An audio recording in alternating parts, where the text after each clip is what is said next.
আমি আজকে দেখাবো কাঁকরোল ভর্তা আর লাল মটনের ঝোল। কাঁকরোলগুলোকে প্রথমে সেদ্ধ করে তুলে নিয়েছি, তারপরে তেলে দেখো রসুন 4-5টা ভেজে নিয়েছি, 3টের মতো শুকনো লঙ্কা ভেজেছি, তারপরে পেঁয়াজের সাথে একটু পোস্ত মিশিয়ে লাল করে এগুলোকে ভেজে তুলে রাখবো।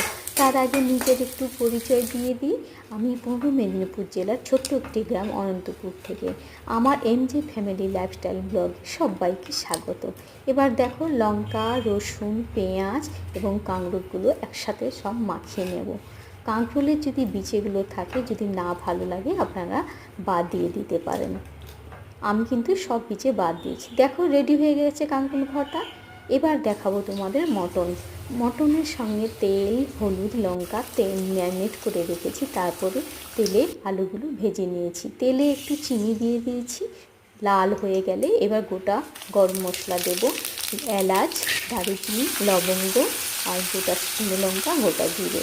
তারপর দিয়ে দিয়েছি পেঁয়াজ কষা হয়ে গেলে এবার একটু জল দিয়ে দেবো, জল দিয়ে ফুটিয়ে নেব।